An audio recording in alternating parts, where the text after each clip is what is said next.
Good morning. My name is Cathy Hansen, and today I'm bringing you a sweet little card that I made with some crafters thrift store finds, as well as a few items from Stampin' Up. So the card itself has a little monkey on the front. I love this little guy. This stamp set is called Swingin' Monkey, and it's by Whippersnapper Designs, Inc. It's a retired set, so you might be able to find it. Again, I found this at a thrift store. The words for this stamp set all came from a set by Impression Obsession, and the stamp set is called Social Greetings. It's a clear stamp set, and it's got several, can't see that very well with the shine. I might take that out a little later for you to look at.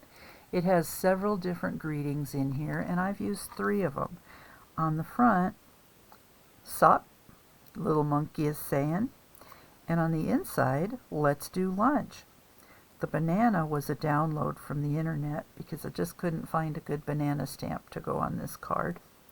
And then on the back, just because I could, I had to have a little Winnie the Pooh quote.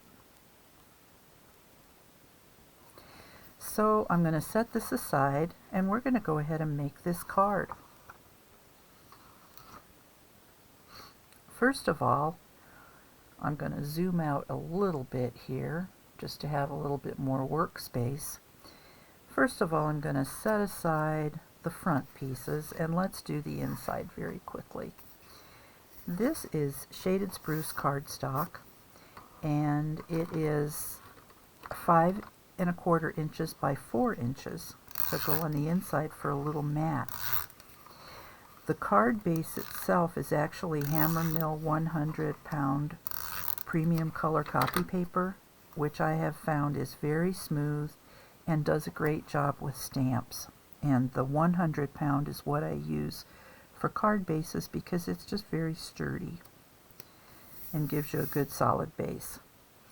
The inside is also Hammermill.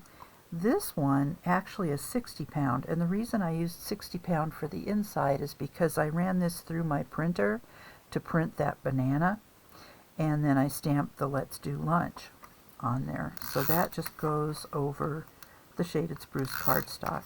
This piece is 3¾ inch by 5 inches. And that just goes on the inside. And now you're finished with the inside. On the front, I took another piece of 5¼ inch by 4 inch Shaded Spruce cardstock, and I ran it through an embossing folder from Stampin' Up. This is called Seabed, this embossing folder. And it is obviously a seabed, but I thought it looked a little jungly, especially when all you see is the outside edge of it here on this card. So I'm going to attach that to the front.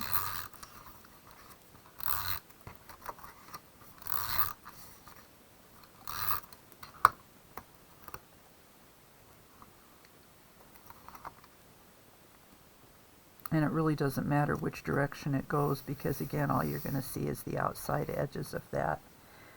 Then I have a piece of this is designer series paper from Stampin' Up, and it's called Forever Greenery. And this piece is 4½ by 3 inches. And I've already applied a little bit of adhesive, but I kind of had to pull it off of another piece because I couldn't find a third piece to use.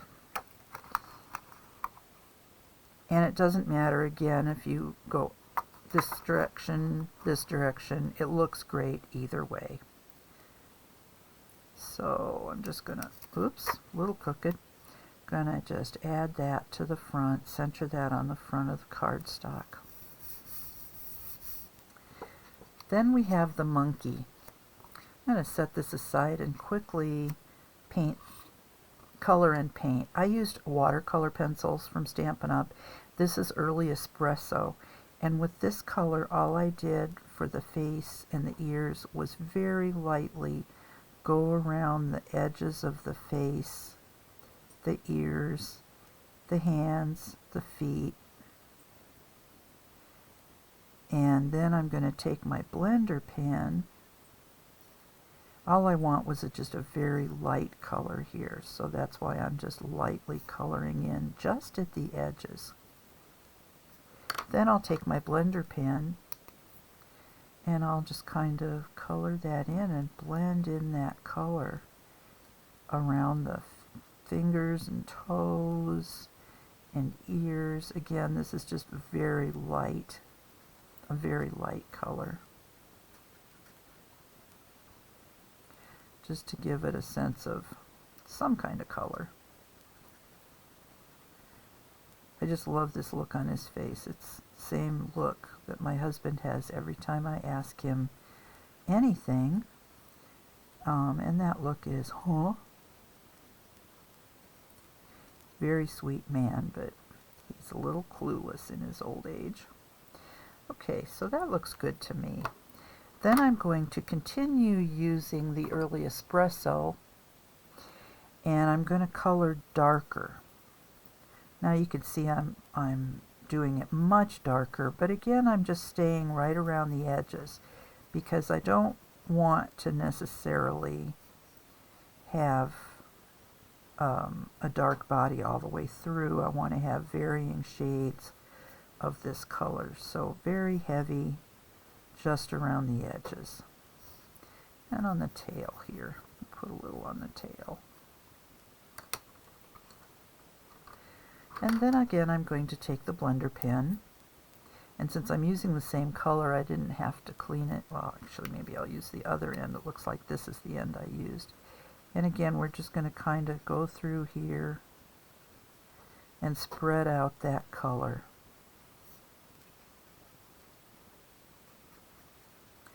I just love how smoothly this creates color. And the reason I'm using, you can also use the blender pens with paintbrush or a watercolor pen,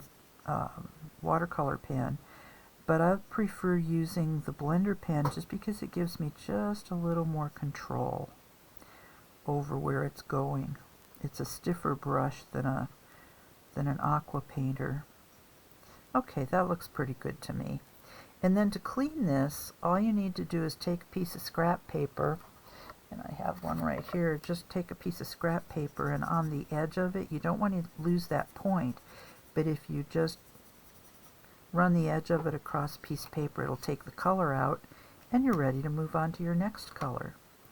And my next color is going to be black, because I decided I wanted to put a little bit of black in the tree. And all I did was just put the black here at the bottom. And I'm also going to put some more early espresso here. So I'm going to put that at the top, the black at the bottom, and then that'll allow me to blend those two colors together. I'll add a little more black right here.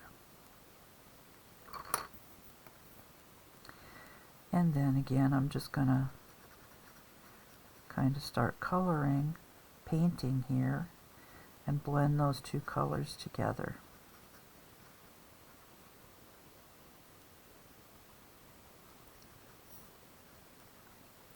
And I think we're done with that color.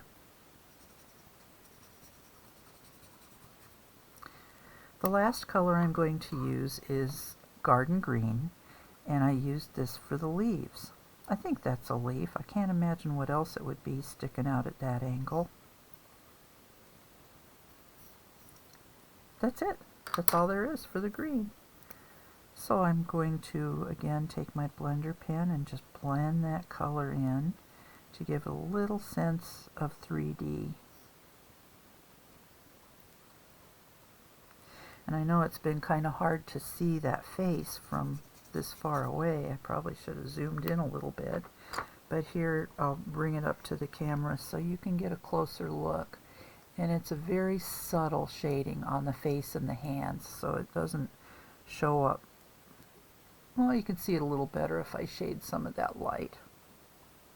So this little guy, it'll take a few minutes to dry, but it's okay to still add to the front of the card.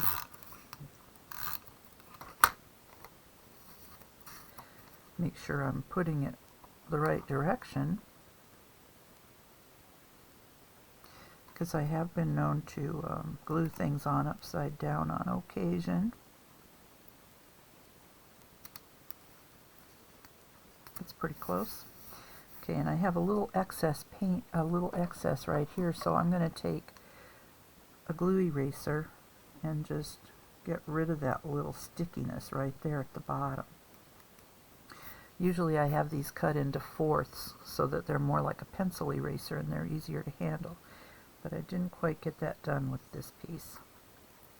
So the sup, I'm just going to take a little bit of a tape runner, put that, this is the small oval punch and the scalloped oval punch I'm using for this little greeting. Just going to put it right on there, directly onto it, but then I'm going to pop that up a little bit, and for that I'm going to use just a small piece of foam tape. This is extra wide, kind of wide foam tape. I believe this is about 3/8 of an inch.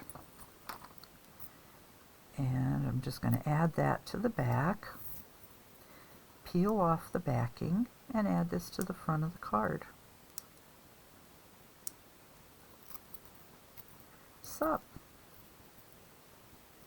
And that's just how quickly we can finish this fun little card. I hope you enjoyed today's video. I'll be bringing you more soon. Thank you very much.